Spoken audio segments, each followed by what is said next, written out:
I didn't make that shit up. On deck, we got White Girl.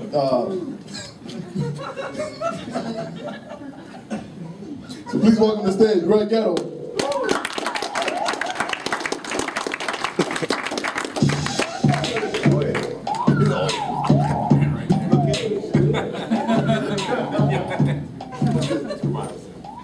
I am from Iowa City. Everyone's like, oh yeah, this music reminds me of partying. Like, this is the only music I fucking hear.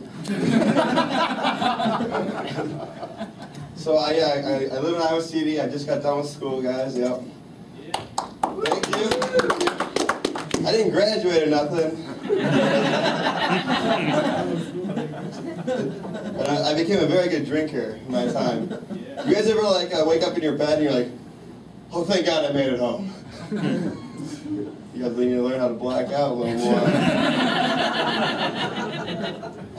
So you see a little bit of everything, like a little bit of everything in Iowa City. And I was like playing video games in my apartment. I heard this ruckus coming from my apartment, or the outside of my apartment door, and I look out, and this fucking drunk faggot like spilt chips everywhere. I mean, he's standing over my doorway and he starts kicking them. He's like, write a joke about this, funny man. So I did. And the title goes, the time I threw a kid down the stairs and broke his fucking neck. Yeah. So yeah, here it's cold outside.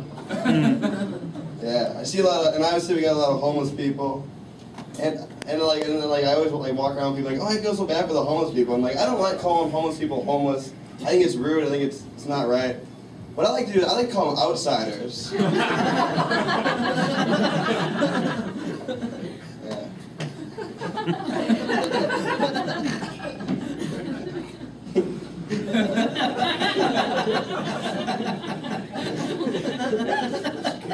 Man, I didn't think that was going to be so good. So,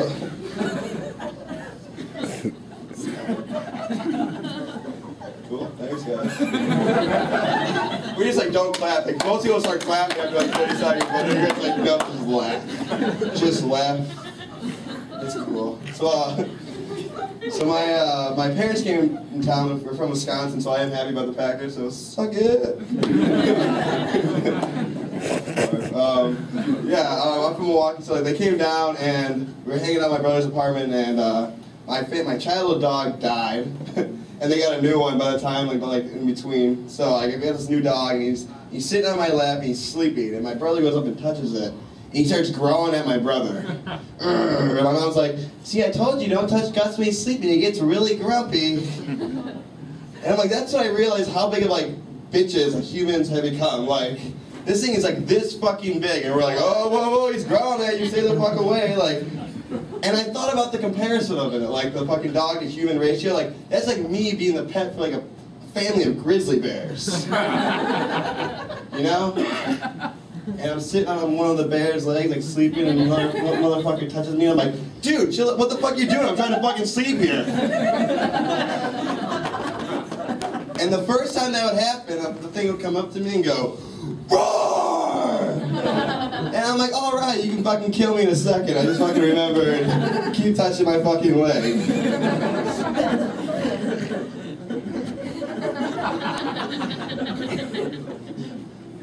So, you guys ever see the marathon that's on every Sunday? It's called Catch a Predator. Who hasn't seen that, right? We got any child molesters in the crowd?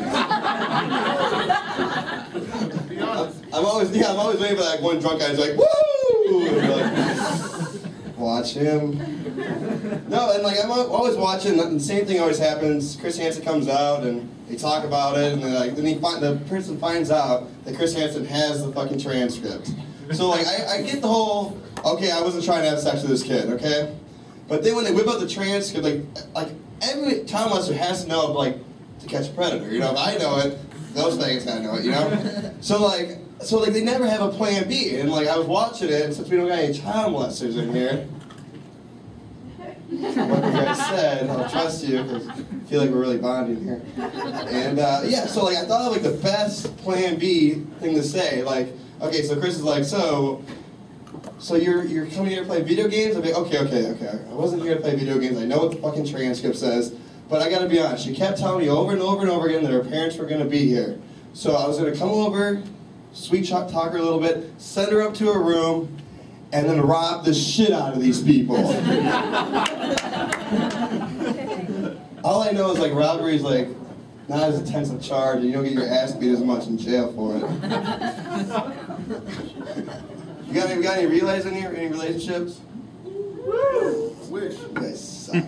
My buddy just like met this new girl, and he's like, "Hey man, I just met this new girl. It's going over really well." It's like, which basically means I'm like, "All right, man, I'll see you guys when you guys are fighting."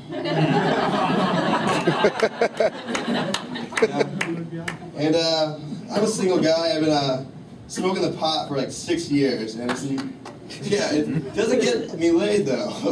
Every time I'm like, "Hey, you want to come over and smoke some weed?" And they're like, "Yeah, yeah, yeah." We take like 3 fucking hits. She's fucking sleeping on my couch. I don't know why, but like, weed's like NyQuil to girls. I don't understand it.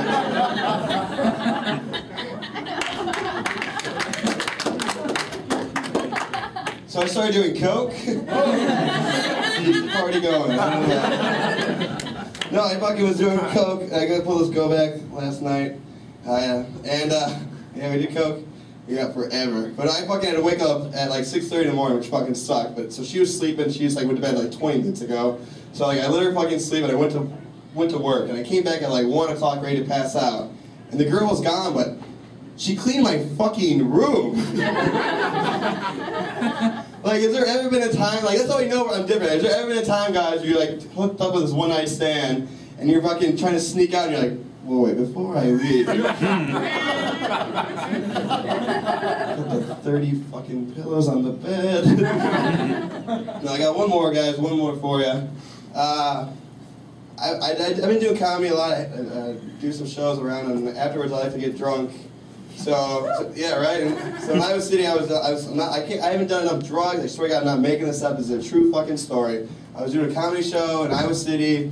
Went over pretty well, so I got fucking hammered afterwards. And I hailed a cab, and I get in, and I tell them where I'm going. And you ever notice like how cabs, there's always that small chat, you know? And I realized there's like some things a cab guy shouldn't say to the passenger. And this is exactly what fucking happened. So we're driving to my fucking apartment. He's like, "So, you celebrating something?" I'm like, "Yeah, man, I just had a really good show, you know, so I'm just having a good time." He's like, "Oh, show, now, do you play the guitar or something?" And I'm like, "No, actually, I do stand-up comedy." He's like, "Oh, really, you're a comedian?" I'm like, "Yep." And then he's like, "That's crazy.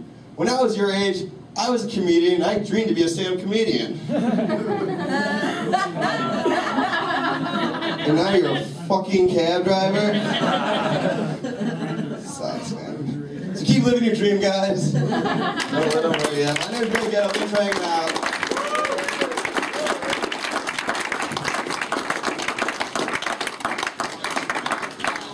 Everybody, Gettle! Yeah!